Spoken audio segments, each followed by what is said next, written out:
स्वागत है दोस्तों, आप लोग का आपका यूट्यूब चैनल संदीप कुमार 99 में। आज हम लोग बायो का एक टॉपिक जिसमें कहता है कि भोजन के अवयव।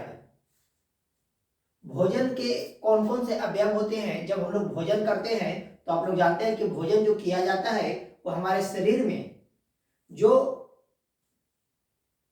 कमी हो जाती है, एनर्जी का कहिए या किसी चीज का भी कहिए, उसको पूर्ति करने के लिए हम लोग को भोजन करना पड़ता है। यानी कि शरीर को सुचारू रूप से चलाने के लिए, शरीर को सुचारू रूप से चलाने के लिए हम लोग को भोजन करना पड़ता है। और भोजन के माध्यम से हमारे शरीर में जो भी पोषक पदार्थ चाहिए वो हमें भोजन के द्वारा मिलता है। तो आज हम लोग बात करते हैं इसी टॉपिक पे। कहता है कि भोजन के अवयव, यानी कि जो हम लोग भोजन करते हैं उसको से मुख्य रूप से हमें क्या क्या मिलता है। चलिए देखिए, कहता है कि भोजन के अवयव कौन कौन है। यहां देखिएगा, भोजन के अवयव मुख्यतः 6 होते हैं। भोजन से हमें जो पोषक पदार्थ मिलता है वह मुख्यतः 6 प्रकार के मिलते हैं, जिसमें पहला है कार्बोहाइड्रेट, दूसरा है प्रोटीन, तीसरा है वसा, चौथा है खनिज लवण, पांचवा है विटामिन और छठा है जल। ये हमारे 6 मुख्य पोषक पदार्थ हैं जो हमें भोजन के द्वारा मिलते हैं। अब एक एक करके हम लोग हर किसी के बारे में फुल डिटेल्स पढ़ेंगे। अगर जो आप भोजन के अवयव के बारे में, पोषक पदार्थ के बारे में एक वीडियो कंप्लीट देख लीजिए तो आपको सारा फैक्ट उससे संबंधित आपको क्लियर हो जाएगा। बात करते हैं आज हम लोग पहला अवयव जो हमें मिलता है, पहला पोषक पदार्थ मिलता है वो कार्बोहाइड्रेट। आज हम लोग कार्बोहाइड्रेट के बारे में सीखेंगे, पूरा जानकारी हम लोग कार्बोहाइड्रेट का लेंगे। देखिए, कहता है कि कार्बोहाइड्रेट है क्या। तो कार्बोहाइड्रेट ऊर्जा प्रदान करने वाले पदार्थों का वर्ग है। यानी कि कार्बोहाइड्रेट जो है तो हमारे शरीर को ऊर्जा प्रदान करने वाले क्या है, पदार्थ है। आगे बात करता है कि यह एक कार्बनिक यौगिक होते हैं। जो कार्बोहाइड्रेट होते हैं वो कार्बनिक यौगिक होते हैं जो कि पचने के पश्चात ग्लूकोज में परिवर्तित हो जाते हैं। जब हम लोग खाना खाते हैं तो आप लोग को पता है कि ग्लूकोज कार्बोहाइड्रेट जो है वो पचने के पश्चात ग्लूकोज में परिवर्तित हो जाते हैं और ग्लूकोज ऑक्सीजन के द्वारा ऑक्सीकृत होकर के शरीर को ऊर्जा प्रदान करता है। कहने का मतलब इसका यह है कि जब कार्बोहाइड्रेट हम लोग भोजन के द्वारा जब लेते हैं तो वह पचने के बाद ग्लूकोज में क्या होता है, पचने के बाद ग्लूकोज में परिवर्तित हो जाता है और ग्लूकोज ऑक्सीजन के द्वारा, ग्लूकोज जो है वो ऑक्सीजन के द्वारा ऑक्सीकृत होकर के आपस में अधिक करके रिएक्शन करके ऑक्सीकृत होकर के वह शरीर को ऊर्जा प्रदान करता है। यह आपको पॉइंट क्लियर हो गया। तीसरा पॉइंट कहता है कि हम पहले ही बताए आप लोग को कि यह जो है कार्बनिक यौगिक है। तो भैया कार्बनिक यौगिक है तो इसमें कार्बन तो जरूर होगा। यहां पे डाल दीजिएगा कार्बन, हाइड्रोजन और ऑक्सीजन। जो पूरा का पूरा कार्बोहाइड्रेट बना होता है वो कार्बन, हाइड्रोजन और ऑक्सीजन का बना होता है। और यह यौगिक बताए, यौगिक में क्या होता है कि एक समान मात्रा में मिला हुआ होना चाहिए। तत्व यौगिक मिश्रण आप लोग जानते होंगे कि यौगिक का मतलब होता है उसका जो अनुपात होना चाहिए वो हमेशा समान होना चाहिए। मिश्रण में कोई भी अनुपात में रहेगा उसको मिश्रण बोल देंगे, लेकिन यौगिक तभी बोलेंगे जब वह समान अनुपात में होगा। यहां पे ध्यान दीजिए, कार्बन, हाइड्रोजन और ऑक्सीजन का जो अनुपात है वह 1:2:1 है। 1:2:1 है। ये बहुत अच्छा ट्यूशन है, ये हमेशा आप लोग को देखने के लिए मिलेगा। आगे बात करता है कि इसका सूत्र क्या है सर। कार्बोहाइड्रेट का सूत्र क्या है सर, तो इसका सूत्र होता है CH2O के होल N। CH2O के होल N होता है इसका आधारभूत सूत्र, इसका होता है फॉर्मूला होता है। आगे बात करते हैं कि यह ऊर्जा प्रदान करता है, तो कितना ऊर्जा प्रदान करता है। तो सुनिएगा, यह जो है शरीर के कुल ऊर्जा, शरीर में जितना ऊर्जा की आवश्यकता हमारे शरीर को है उसका 50 से 80% की मात्रा पूर्ति कार्बोहाइड्रेट ही कर देता है। आप लोग यहाँ पे ध्यान से देखिए, हमारा जो पोषक पदार्थ है वो कितने हैं, 6 हैं, जिसमें से हमारे शरीर के लिए जितना ऊर्जा चाहिए वह ऊर्जा कितना 50 से 80%, 50 से 80% ऊर्जा कार्बोहाइड्रेट ही हमें क्या प्रदान कर देता है, जितना हमारे शरीर के लिए ऊर्जा चाहिए। आगे बात करते हैं, यहाँ पे ध्यान दीजिए कि 1 ग्राम ग्लूकोज के पूर्ण ऑक्सीकरण से, पहले ये बताएं कि क्या होता है कि जब कार्बोहाइड्रेट पच जाता है तो ग्लूकोज बन जाता है, और ग्लूकोज बनने के बाद में ऑक्सीजन के साथ में प्रतिक्रिया करके ऑक्सीकृत करके क्या हो जाता है, ऊर्जा प्रदान करता है। तो यहाँ पे कहता है कि 1 ग्राम ग्लूकोज में पूर्ण ऑक्सीकरण से, पूर्ण रूप से ऑक्सीकरण हो जाएगा तो 4.2 किलो कैलोरी ऊर्जा प्राप्त होता है। आप लोगों को पता होगा कि किलो कैलोरी इस चलते बोलता है क्योंकि ऊर्जा को जो ऐसा यूनिट है, ऊर्जा जो नापा जाता है उसमें जो मेजर किया जाता है वो किलो कैलोरी में किया जाता है। तो आप लोग यहाँ पे ध्यान दीजिए कि 1 ग्राम ग्लूकोज अगर जो ऑक्सीकृत होगा उससे जो बनेगा वह पूर्ण रूप से ऑक्सीकृत होकर के 4.2 किलो कैलोरी ऊर्जा बनता है।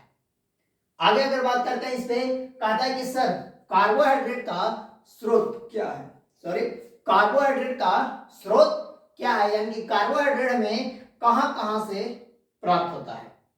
तो आप लोग का बता दें कि कार्बोहाइड्रेट का स्रोत बहुत सारे हैं, कार्बोहाइड्रेट के स्रोत बहुत सारे हैं। बहुत चीज खाने से हम लोग को कार्बोहाइड्रेट मिलता है। मुख्य रूप से अगर बात किया जाए तो कुछ यहाँ पे हम दिखाए हैं आपको लोगों, यहाँ पे देखिए कि चावल, देखिएगा भाई, कार्बोहाइड्रेट हम लोग का हमेशा चाहिए, क्यों, क्योंकि 50 से 80% मात्रा ऊर्जा का यही दे रहा है, एनर्जी का यही दे रहा है। तो कार्बोहाइड्रेट जनरली रूप से अधिकतर चीज में मिलता होगा, अगर नहीं मिलता तो कार्बोहाइड्रेट हमारे शरीर में नहीं जाता तो ऊर्जा के कमी के कारण हमारा शरीर सही रूप से काम नहीं करता।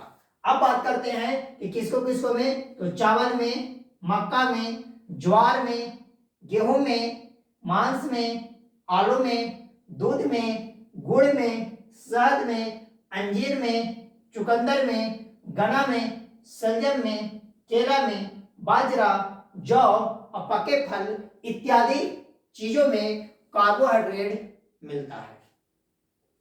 आगे हम लोग बात करते हैं कि इस कार्बोहाइड्रेट के प्रकार कितने हैं, कार्बोहाइड्रेट से क्या क्या हमारे शरीर को मतलब कि उससे जो फायदा है वो क्या क्या है। साथ में हम लोग अभी देखेंगे कि कार्बोहाइड्रेट से कौन कौन बीमारी, अगर कार्बोहाइड्रेट की कमी हो जाएगा हमारे शरीर में तो कौन कौन बीमारी हमें होने का चांस है। तो आइए आगे हम लोग देखते हैं।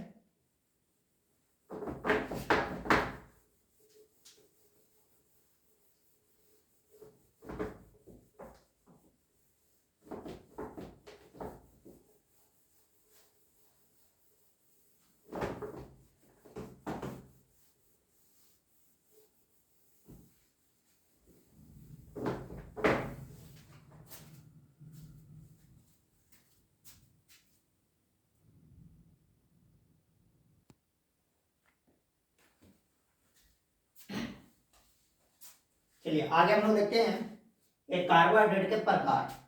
तो कार्बोहाइड्रेट मुख्यतः 3 प्रकार का होते हैं। पहला होता है मोनोसैकेराइड जिसका सूत्र होता है CH2O के होल N, ठीक है। दूसरा होता है डाइसैकेराइड जिसका फॉर्मूला होता है C12H22O11। तीसरा होता है पॉलीसैकेराइड्स देखिए आप लोग को यह नजर नहीं आ रहा होगा लाइट की वजह से। तीसरा क्या है, पॉलीसेकेराइड्स, जिसका सूत्र है C6H11O5 के होल एन, यानी कि टाइप 3 हो गया, monosaccharide, disaccharide, polysaccharide. Monosaccharide, disaccharide और पॉलीसेकेराइड, ये 3 टाइप होते हैं कार्बोहाइड्रेट के। आगे बात करते हैं सर कि कार्बोहाइड्रेट के कार्य क्या है। कब से बोल रहे हैं कार्बोहाइड्रेट कार्बोहाइड्रेट, तो कार्बोहाइड्रेट के काम क्या है हमारे शरीर में सर, तो ध्यान दीजिएगा। कार्बोहाइड्रेट यह शरीर को ऊर्जा प्रदान करने वाले मुख्य स्रोत है।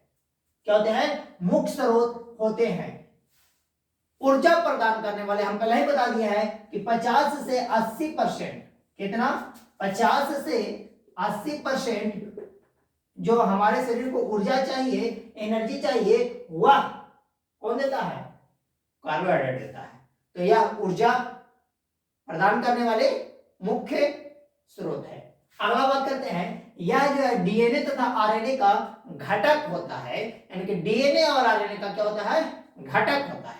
तीसरा बात करते हैं इसका कार्य, यह मंड यानी कि स्टार्च के रूप में संचित ईंधन का कार्य करता है। यह स्टार्च या फिर मंड के रूप में संचित एकत्रित ईंधन के रूप में कार्य करता है। आगे बात करते हैं, चौथा इसका कार्य है, यह वसा में बदलकर संचित भोजन का कार्य करते हैं। हमारे शरीर में जाएगा कार्बोहाइड्रेट, वह वसा में बदल जाएगा, क्या, वसा में बदलकर कोई के रूप में संचित भोजन यानी कि एकत्रित भोजन के रूप में कार्य करते हैं। आगे बात करते हैं, अगला इसका वर्ग क्या है, तो यह प्रोटीन को शरीर के निर्माणकारी कार्यों के लिए सुरक्षित रखते हैं। सुनिएगा, प्रोटीन को शरीर के निर्माणकारी कार्यों के लिए, शरीर में जो निर्माण करने के लिए प्रोटीन की आवश्यकता है उसको संचित रखता है, उसको संजो के रखता है। यह जब तक की रहेगा तब तक, कहने का मतलब उसका एक बड़ा भाई की तरह काम करता है कि भाई हम हैं, क्या है, कार्बोहाइड्रेट कहता है कि हम हैं, हम जब तक शरीर में हैं, हम जब तक आते रहेंगे, आप एक संचित रूप में आप ठहरे रहिए, आप क्या रहिए, ठहरे रहिए, आपका अभी कोई जरूरत नहीं है जब तक कि हम हैं। तो यह स्टार्च क्या करता है कि प्रोटीन को शरीर के निर्माण कार्यों के लिए सुरक्षित रखते हैं कि जब मेरा कमी हो जाएगा तो आप शरीर के निर्माण करने के लिए आप कार्य करना चालू कर दीजिएगा, लेकिन जब तक हम हैं तब तक हम कार्य को सुचारू रूप से चलाते रहेंगे। आगे बात करते हैं कि सर अगर जो कार्बोहाइड्रेट अधिक मात्रा में लेते हो सर या फिर कम मात्रा में लेते हो सर, तो हाँ भाई दिक्कत है। अधिक मात्रा में लीजिएगा तो ये दिक्कत है, कम मात्रा में लीजिएगा तो ये दिक्कत है। आइए देखते हैं यहाँ पे, कहा था कि अगर जो कार्बोहाइड्रेट हम लोग अधिक मात्रा में लेंगे तो क्या होगा, शरीर के वजन में वृद्धि होगा। कहते हैं कि मोटा जाएंगे, मोटा जाइए, कार्बोहाइड्रेट की गर्दन लीजिए, कार्बोहाइड्रेट का मात्रा पूरा कर दीजिए, आप मोटा जाइएगा।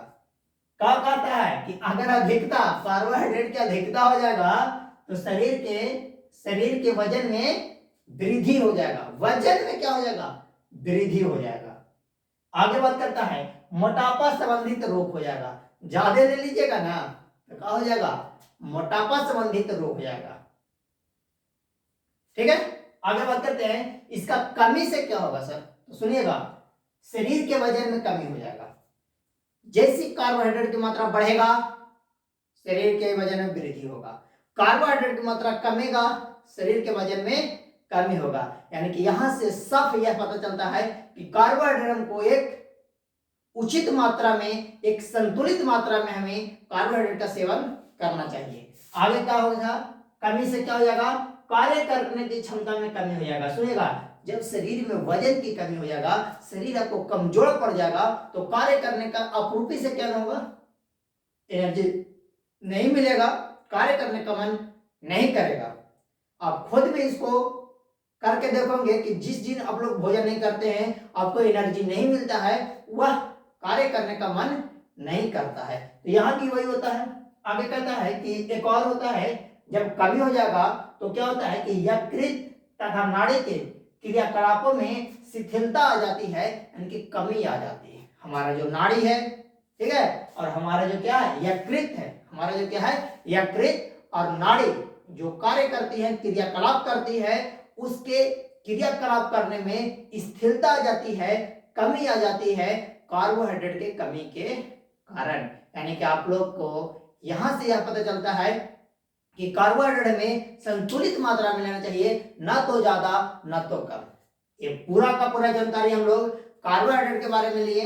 अभी हम लोग के पास 5 टॉपिक और बचा हुआ है जो मुख्य अवयव थे हमारे भोजन से मिलने वाले। तो नेक्स्ट वीडियो में हम लोग प्रोटीन को बारे में देखेंगे, प्रोटीन के बारे में पूरा जानकारी लेंगे। यह पूर्णतः जानकारी था कार्बोहाइड्रेट के बारे में। किसी भी एग्जाम में आपको इससे ज्यादा कार्बोहाइड्रेट के बारे में कहीं पे क्वेश्चन देखने के लिए नहीं मिलेगा। इसी प्रकार से हमारे साथ जुड़े रहने के लिए, बने रहने के लिए चैनल संदीप कुमार 99 को सब्सक्राइब करें, लाइक करें और शेयर करें। नेक्स्ट वीडियो हम लोग बहुत जल्द आप लोग के सामने लाएंगे प्रोटीन का।